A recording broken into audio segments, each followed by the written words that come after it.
News Services Division of All India Radio presents Money Matters. देश और लोगों के वित्त और अर्थव्यवस्था से जुड़ा कार्यक्रम About savings, investments, borrowings and taxations. Hindi और इंग्लिश में सीधा प्रसारण On our digital platforms. सुनना ना भूलें हर रोज शाम 4:05 से 4:30 तक। Money Matters.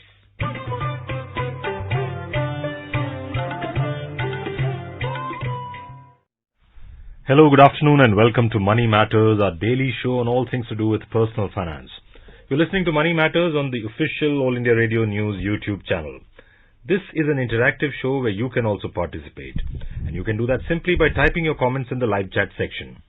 Or you can send us an email on moneymatters.air@gmail.com. We announce the topic of the show one day in advance so that you can send in your questions in advance. So as announced earlier, our topic for today is Bharat Bond ETF. I am V. Ravi Kumar and with me is my co-anchor in Hindi, Manoj Pathak. नमस्कार, money matters के आज के अंक में आपका स्वागत है। देश और लोगों के वित्त और अर्थव्यवस्था के प्रति जागरूकता के लिए हमारा ये नियमित कार्यक्रम चल रहा है, जिसका आज का विषय है भारत बॉन्ड ETF। इस कार्यक्रम में आप सीधे हमसे बातचीत कर सकते हैं YouTube पर। यदि आप हमें अभी इस वक्त सुन रहे हैं तो लाइव कमेंट का जो सेक्शन हुआ करता है वहां आप सीधे हमसे सवाल पूछिए। यदि आप हमें आगामी अंकों के लिए संपर्क करना चाहते हैं तो अपने प्रश्न के साथ हमें ईमेल कीजिए moneymatters.air@gmail.com पर। हमारे साथ आज भारत बॉन्ड ETF पर चर्चा के लिए स्टूडियो में आमंत्रित हैं वरिष्ठ आर्थिक विशेषज्ञ उदयन राय। उदयन, मनी मैटर्स में आपका बहुत बहुत स्वागत है। धन्यवाद। सबसे पहले तो भारत बॉन्ड ETF के बारे में जानकारी दीजिए कि ये यानी किस तरह का कह लें कि एक निवेश का अवसर है और किस तरह हम इसमें निवेश कर सकते हैं, कैसे लाभान्वित हो सकते हैं। मनोज, सबसे पहले हमें ETF इसको दो हिस्से में बांट लेते हैं। पहले ETF है और ये भारत बॉन्ड ETF है। तो शुरुआत हम ETF से कर लेते हैं। ETF जैसे कि हम जानते हैं एक्सचेंज ट्रेडेड फंड के लिए का शॉर्ट फॉर्म है। एक्सचेंज ट्रेडेड फंड का जैसे हम में से कई लोग जानते हैं कि एक आपका इंडेक्स होता है, सूचकांक, और उसके सूचकांक में कुछ सिक्योरिटीज का गठन होता है, कॉम्पोजिशन होता है। और सूचकांक का सबसे मशहूर जो हमारे देश में हम जानते हैं वो NSE और BSE है, पर वो इक्विटी साइड में है। और अगर डेट साइड में उसी तरीके से आपका एक इंडेक्स बन सकता है। और इंडेक्स में जो सिक्योरिटीज होते हैं, इस केस में भारत बॉन्ड ETF के केस में ये डेट सिक्योरिटीज हैं, बॉन्ड्स हैं, बॉन्ड और एक इंडेक्स है जो NSE भारत बॉन्ड इंडेक्स है, जहां पे पब्लिक सेक्टर अंडरटेकिंग्स PSUs के जो बॉन्ड्स हैं, फिक्स्ड इनकम है, उसका कॉम्पोजिशन से बनता है। और ये भारत बॉन्ड ETF जो है बेसिकली आप जब निवेश करते हैं तो उस इंडेक्स के अनुपात, जिस अनुपात में वहां का कॉम्पोजिशन है, सिक्योरिटीज है, उस अनुपात में उन सिक्योरिटीज में निवेश किया जाता है। तो इसका मतलब ये है कि आप सीधा एक PSU का बॉन्ड जैसे REC या IRFC के बॉन्ड ना खरीद के, या NCD नॉन कन्वर्टेबल डिवेंचर सीधा ना खरीद के, एक मान लीजिए एक थाली है, एक बास्केट है, एक झोला है जिसके अंदर इनके डेट जो सिक्योरिटीज हैं वो हैं, उसको आप खरीद रहे हैं। तो और इसका फायदा क्या होता है, एक म्यूचुअल फंड जैसे ETF में हम जानते हैं म्यूचुअल फंड की तरह ही है, पर ये एक्सचेंज में ट्रेडेड है, मतलब एक्सचेंज में लिस्टेड होता है। तो आप उसकी खरीदारी जब सेकेंडरी जब वो इनिशियल हो जाता है, इनिशियल इन्वेस्टमेंट हो जाता है, उसके बाद आपके बेच और खरीद सकते हैं स्टॉक एक्सचेंज से। तो एक्सचेंज ट्रेडेड फंड की तरह ही है, जैसे कि अभी तक हम देखते आए हैं। CPSE ETF था जो कि पब्लिक सेक्टर अंडरटेकिंग्स के स्टॉक्स में निवेश करते थे। ये स्टॉक्स में न निवेश होके वो एक वहां पे भी एक इंडेक्स था, CPSE इंडेक्स था और NSE में, और उसी तरीके से यहाँ वो बॉन्ड का इंडेक्स है और बॉन्ड के इंडेक्स में आप निवेश कर रहे हैं। तो इसका मतलब ये उन लोगों के लिए निवेश बन जाता है जो उतना जोखिम नहीं उठाना चाहते हैं, जो स्टॉक्स में वो नहीं करना चाहते हैं। और ये भारत बॉन्ड ETF का जो है एक मियाद है, एक मियाद रखी गई है। नॉर्मली कई जगह में मियाद होती नहीं है, पर इस केस में है, एक 3 साल का है और एक 7 साल का 10 साल का है। और ये जो आपकी जो मियाद है, ये मियाद पूरी होने में आपको पैसे भी मिलते हैं और उसका जो आपके जो कूपन है वो भी मिलता है, कूपन पेमेंट्स। तो ये उस हिसाब से आप वो कर सकते हैं। अगर आपने निवेश किया शुरुआती दौर में और आप बने रहते हैं तो फिर आपको खास दिक्कत नहीं है। इसके कुछ सीधे सीधे फायदे हैं। आपको मालूम है कि कब आपके पास पैसे आने वाले हैं। दूसरा है कि ये जो CPSE रादर मैं कहूंगा भारत बॉन्ड ETF जो है, उसमें जो पब्लिक सेक्टर अंडरटेकिंग्स के बारे में बात हो रही है, ये AAA रेटेड है, तो इनका रिस्क बहुत कम है। ठीक है। और मियाद की वजह से आप टाइम कर सकते हैं। मान लीजिए आज से 3 साल बाद या आगे चल के आपको पैसों की जरूरत है, उस हिसाब से आपने हिसाब किया। एक और इसमें सुविधा ये है कि मान लीजिए आप फिक्स्ड इनकम में अगर जब आपको इंटरेस्ट मिलता है तो आपके टैक्स स्लैब के हिसाब से आपको टैक्स देना पड़ता है। यहाँ पे कैपिटल गेन्स का हिसाब किताब होता है और वो भी इन्फ्लेशन मुद्रास्फीति का जो इंडेक्सेशन है उसका बेनिफिट है। तो मान लीजिए 100 रुपए है और इन्फ्लेशन मुद्रास्फीति की वजह से 3 साल में वो सेम चीज जो इन्वेस्टमेंट है उसको आपको 100 मान लीजिए 20 रुपए या 115 रुपए है और 130 में बेचते हैं तो आपको पूरे 30 रुपए के गेन पे नहीं करना पड़ा, 15 रुपए के गेन में 20% टैक्स देना पड़ रहा है। काफी इसके अलावा भी कुछ फायदे जो कि बताए जाते हैं कि काफी ट्रांसपेरेंट, आप जानते हैं कि कहाँ पे निवेश हो रहा है। अमूमन क्या होता है कि आपके जो इंडेक्स होता है उसमें बदलाव आ सकते हैं, जैसे आपके सेंसेक्स और NSE में बदलाव आते हैं, इस केस में भी आ सकता है। पर आपको मालूम चलता रहता है कि किस इंडेक्स में क्या हिसाब किताब चल रहा है। आपको एक अंदाजा, जैसे मैंने बताया कि टेन्योर के बारे में अंदाजा मिल जाता है। इसमें जो एक क्रेडिट जो रिस्क है और रीइन्वेस्टमेंट का जो एक रिस्क होता है, मान लीजिए आप इस केस में क्यों है, आप इसलिए निवेश करेंगे कि वो लोग निवेश करेंगे जिनको अगले 1, 2 या 3 साल में कम से कम पैसे नहीं चाहिए। तो इसमें क्या होता है कि आपके जो इंटरेस्ट रेट का जो बहुत उतार चढ़ाव का हिसाब किताब है वो आपके लिए नहीं हो रहा है, क्योंकि आप पैसे निकाल के दोबारा आप निवेश नहीं कर रहे हैं। 1-1 साल या 2 साल के फिक्स्ड इनकम जो दूसरे इन्वेस्टमेंट्स हैं उसमें जो रिस्क होते हैं वो चीजें नहीं है, ट्रांसपेरेंसी है। तो ये कुछ चीजें हैं जो आपको फायदेमंद लोगों को लगेगा और 1000 रुपए से आप स्टार्ट कर सकते हैं।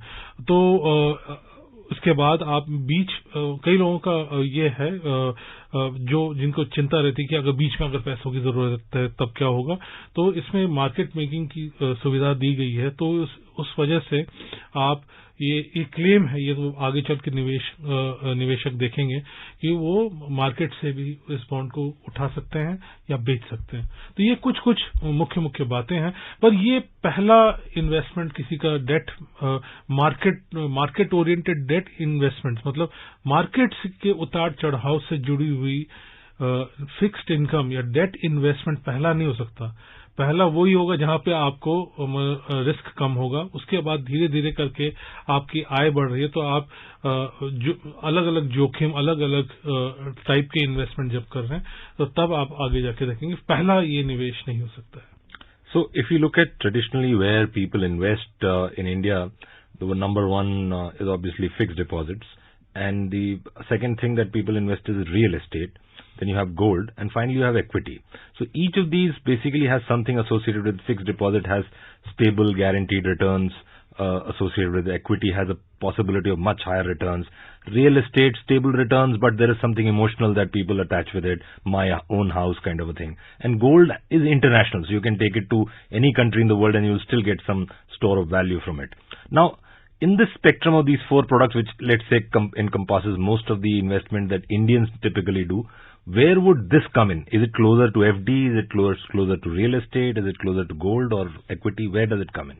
That's a good question, Ravi, and I reckon that this will be closer to a company FD or a PSU FD. or PSU fixed income kind of a thing, but it is the difference would be that it's a little more slightly higher risk than because these are all market linked kind of instruments, because bonds, as we know, or other such securities get listed in the market. So depending on how the market is viewing it, and there are lots of risks. There's as we know, with debt securities, there's quite a few risks. There's a risk of price risk, price risk, credit risk, liquidity risk, and there's a liquidity risk. So all these risks are there, and the bit about Bharat Bond ETF is they have taken care of almost all the risks. I mean, they have tried to address it. So in terms of liquidity risk, the claim is that you can buy it off the market. Although the fund house which has been which launched the Bharat ETF, Edelweiss, it's also talked about a fund of funds, which means that if you don't have a demat account, you can buy it straight from the fund house, and like any other fund of funds, it will be treated like a debt fund investment, taxed accordingly. So we'll come to how to buy it or where to buy it from. Before that, let's look at the product itself. Whenever we look at an investment product, we look at three, and because we are in India, we look at taxation as well. So those three things are safety, liquidity, and returns. So let's assess Bharat Bond ETF on those three parameters. So in terms of safety, how safe is if my investment in Bharat Bond ETF if I invest in it? Well, it is highly safe in the sense that in terms of risk, it's pretty lower down. So it'll probably be not. It'll be riskier than, say, a small savings scheme. Let's put it this way, but only that much so. It's not hugely more than that, because here all the enterprises are AAA rated. But I mean, of late, all the problematic institutions we have seen were all AAA rated, whether it is IL&FS or DHFL, they were all AAA rated. Yeah, and being public sector enterprises, they're backed by the government at a certain level. So you do feel confident about that. In terms of, I think you mentioned returns, it will probably throw up, you would get similar kind of returns from other instruments as well. It is possible. But because of the tax treatment, I mean, if you hold it for 3 years or more, then you get a good treatment. If you do it before that, then actually it makes no difference, because then probably the difference will be very less, because both of them, an interest bearing and a capital gains giving below 3 years, they will be all taxed at your income tax rate. So the other bit is, if you stay there for more than 3 years, the other issue that I just mentioned was you don't have this whole bit about reinvestment risk. Where do you get the highest prevailing interest rates where you put in the money? So these are some of the things that will probably work for an investment like this. But it is a low risk investment. It's a fixed bond kind of a debt kind of investment is always a low risk investment compared to, say, a real estate. And gold, of course, is a different class altogether, where you probably may not get that kind of returns on a consistent basis, say a bond kind of an investment will give. There will be periods when gold will give you much higher returns, but there will be periods when it will be really flat. So compared to that, probably if you're looking at not a regular income, but you want some kind of a FD plus kind of a return without taking too much of risk, and you can wait for a little bit of time, then probably it's not a bad idea. Also, this is not a regular investment. It's not a systematic investment plan kind of a thing. So you've got some kind of a lump sum somewhere, or it's a large amount somewhere, and you're putting in. Although the minimum amount is quite less at 1,000, but I reckon that if somebody's got a small tidy amount, say 10,000, 25,000, 50,000, or so. Those are the kind of people who might just look at it and put in money. But as I said, this is definitely not your first debt investment. You'll probably go to a small saving scheme, a post office kind of an investment first, and then you say that, okay, I want to put in some more money, and I don't want to take high risk or high risk. You'll go in here. We will continue discussing Bharat Bond ETF, but after a short break. Welcome back to Money Matters. We'd like to tell you that our topic for tomorrow is role of banks and financial institutions as intermediaries. So if you have any queries about this topic, do email them to us at moneymatters.air@gmail.com, or you can ask your questions live between 4:05 and 4:30 tomorrow afternoon while you're listening to the show. Coming back to the topic that we were discussing, so you're saying it's almost as safe as FDs, returns would be slightly FD plus. What about liquidity? Yeah, that's the point. Bharat Bond ETF, the fund houses and all the literature, they have taken great pains to emphasize that the liquidity is not an issue. You can buy it off the stock wherever it's listed. In this case, it will be stock exchange. It's like any other ETF. For fund of funds, what happens is you actually have to, like all mutual funds, regular mutual funds, you have to sell it back to the fund house. Of course, you have to keep in mind that you do it if you have to do it after 30 days of buying it, because otherwise there's an exit load that you get hit with. But apart from that, they have been at pains to point this out that it's liquid enough, and it's one of the highlights according to the literature that's involved. Udayan, यहाँ पर एक सवाल फिर आम कह लें कि जो निवेशक हो सकते हैं उनकी दृष्टि से समझना चाहूंगा। 3 वर्ष और 10 वर्ष का ये है। जिस तरह हम किसी इक्विटी को लेते हैं, किसी शेयर को लेते हैं, तो उसमें हमें ये पता होता है कि आज इसका रेट ये चल रहा, कल इसका ये चल रहा, और हम बाजार में उसको खरीद बेच सकते हैं अपनी इच्छा अनुसार।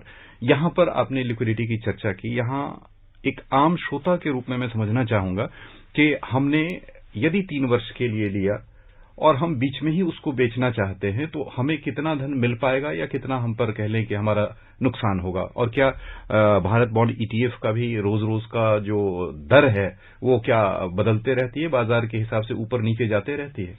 जी, ये जरूर जाएगा, क्योंकि इसके अंदर जो सिक्योरिटीज है, अंडरलाइंग बोलते हैं, तो अंडरलाइंग सिक्योरिटी जो उसकी कॉम्पोजिशन है भारत बॉन्ड इंडेक्स का, उसका वैल्यू ऊपर नीचे जाएगा। जैसे हम सेंसेक्स में देखते हैं, निफ्टी में देखते हैं, उसके अंदर के जो शेयर्स हैं जो उस इंडेक्स को बनाते हैं, उसमें अगर उतार चढ़ाव होता है तो पूरा इंडेक्स में भी चेंज आता है, तो सूचकांक में भी चेंज आता है। यहाँ पे भी सूचकांक में चेंज आएगा। और भारत बॉन्ड ईटीएफ का एक साइट है, और इसके अलावा ईडलवाइज का भी हिसाब किताब है। आप अगर जहां से ट्रेडिंग अकाउंट जहां से भी आप कर रहे हैं, डीमैट अकाउंट है, वहां पे भी आपको इनपुट्स मिलते रहेंगे कि गोइंग वैल्यू कितना है, कि बाकी सब आपको एनालिसिस मिल जाएगी, तो उस हिसाब से आप जा सकते हैं। पर ये जरूर है कि एक तो जो एक बॉन्ड या डेट सिक्योरिटीज में जो रिस्क्स रहते हैं, जो इश्यूज रहते हैं, रेट ऑफ इंटरेस्ट होता है, रिस्क ऑफ डिफॉल्ट, जो चीजें रवि ने बताई, जिक्र किया, तो वो चीजें तो प्ले करती ही हैं। पर अगर 3 साल से नीचे पहले आप निकलते हैं, तो तब क्या होता है, अगर कैपिटल गेन होता है तो वो एक आपके इनकम टैक्स के दर के हिसाब से, जो रेलेवेंट इनकम टैक्स है, उस दर पे वो टैक्स हो जाता है। उसमें आपको वो जो छूट, जो आपको स्पेशल ट्रीटमेंट है 3 साल के बाद, 3 साल या तो उसके बाद इन्फ्लेशन इंडेक्सेशन का, वो बेनिफिट आपको नहीं मिलता। तो ये निवेश तभी बनता है, तभी करने का इसका मजा है, अगर आप 3 साल या उसके ऊपर के बारे में सोच रहे हैं। अब सवाल ये उठता है कि 10 साल के लिए करना चाहिए कि नहीं चाहिए। कई लोग करते हैं, पर उसमें दिक्कत ये है कि 10 साल में अगर आप एक इन्वेस्टमेंट कर रहे हैं, तो माइट एज वेल आप इक्विटीज में चले जाएं। माइट एज वेल अगर पब्लिक सेक्टर के ही आप सिक्योरिटीज में डालेंगे, तो अब सीपीएससी ईटीएफ जो आता है, जो स्टॉक्स में पीएसयू स्टॉक्स में जाता है, उसको कंसिडर करना चाहिए, या किसी और ब्रॉड बेस्ड ETF में कीजिए, 20 है वगैरह बाकी जितने ETFs हैं वो उसमें ब्रॉड बेस्ड है, या रेगुलर म्यूचुअल फंड में करेंगे तो वो जैसे वो 3 साल से 4 साल या 5 साल तक तो मेरे को समझ में भी आता है, उसके ऊपर जाते हैं तो मुझे नहीं लगता कि ये वो उतना एक्साइटिंग है।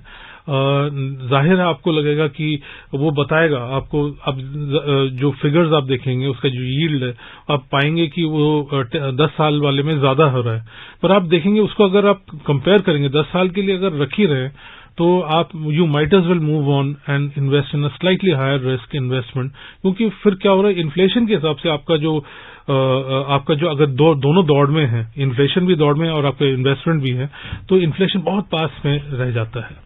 So if you're रवि, एक आपकी अनुमति से एक सवाल और पूछ लूं। यहाँ पर एक सवाल का और जवाब चाहूंगा और संक्षेप में चाहूंगा कि हम जब कह लें कि शेयर लेते हैं तो उस कंपनी के हम हिस्सेदार बनते हैं, लेकिन जब हमने भारत बॉन्ड ETF लिया तो हमने कहीं कर्ज दिया। यदि मान लें जहां कहीं हमने लगाया उसके डूबने की आशंका हो, यदि वो नीचे जाने की आशंका हो, तो हमारा धन कितना सुरक्षित रहता है? देखिए, बॉन्ड्स में शेयर में सबसे पहले जो अगर दिवालिया लगता है तो जो उधार देते हैं वो उनका हक पहले बनता है जी, वो पहले निकालेंगे, फिर उसके वहां से हिसाब किताब निकलेगा। पर एक PSU बॉन्ड्स में आप तभी लगा रहे हैं क्योंकि आपको मालूम है सरकार इन्वॉल्व है। हमारे देश में कितने PSUs हैं जिसके बॉन्ड का रीपेमेंट नहीं हुआ है या कुछ और हुआ है, वैसी आशंका नहीं। हाँ, हमारे देश में ईश्वर की कृपा से मतलब by the grace of God ऐसी चीजें हुई नहीं है। बाकी दूसरी कंपनियों में ऐसा हुआ है, प्रॉब्लम रही है, पर ये बिल्कुल PSU मतलब ये बहुत ही AAA रेटेड एंड जिस टाइप की कंपनीज आप देखेंगे जैसे हुडको है, REC है, IRFC है, तो इनमें तो आप अमूमन REC कैसा बॉन्ड है, अगर आप रियल एस्टेट सेल करते हैं और जो सेक्शन 54EC में जो पैसा लगाना होता है रियल एस्टेट का ताकि आपका कैपिटल गेन्स बच जाए 50 लाख तक, वहां पे आप डालते हैं। तो REC अगर मतलब REC के में थ्रेट का मतलब सिर्फ आप थ्रेट में नहीं आए, जितने लोग capital gains tax real estate transaction से बचाने के लिए सेविंग्स के लिए कर रहे हैं वो लोग भी अफेक्टेड हो रहे हैं। तो यहाँ पे एक ट्रैक रिकॉर्ड, एक क्वालिटी, स्ट्रेंथ ऑफ नंबर्स जिसे बोलते हैं, काफी लोग टू बिग टू फेल बोलते हैं जिसे, जी, यानी सुरक्षित निवेश। जी, कई बार कोई भी इन्वेस्टमेंट जो है मेरे हिसाब से कोई फुल्ली वो नहीं होता है, जीरो रिस्क नहीं होता है। गवर्नमेंट्स भी डिफॉल्ट करती हैं, पर हमारे देश में ऐसा नहीं हुआ, तो गवर्नमेंट बॉन्ड्स में भी यहाँ पे लगेगा, यहाँ पे पैसे, बट ये सब चीजें हमें ध्यान में रखना पड़ेगा। So to recap, Bharat Bond ETF is a brand new fixed target maturity structure ETF that invests your money in select public sector bonds for 3 years and 10 years, and it is sold on 4 premises, 4 selling points: higher safety, no lock-in, lower tax, and 3 and 10 year options. Now coming back to the most important question, I want to buy it. Where do I go and how do I buy it? Well, one is you can obviously go to the Bharat Bond ETF site, and they'll just direct you. You can go to the Edelweiss site. Right now, of course, you'll obviously have to go to your whatever demat account and whoever is your provider, and you can just go and pick up the way you invest in a marketable security.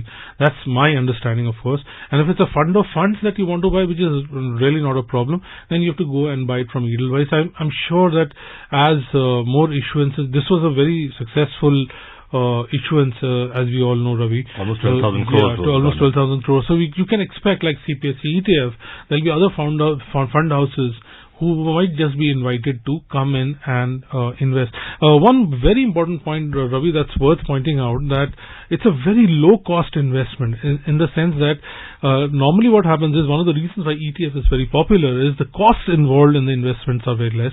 Here it is very less. It's like 1 rupee for every 2 lakh of investment. Well, that's a wrap on this discussion on Bharat Bond ETF. Once again, the topic for tomorrow's show is role of banks and financial institutions as intermediaries. Do send in your questions on this topic in advance at moneymatters.air@gmail.com. That's Money Matters with an S.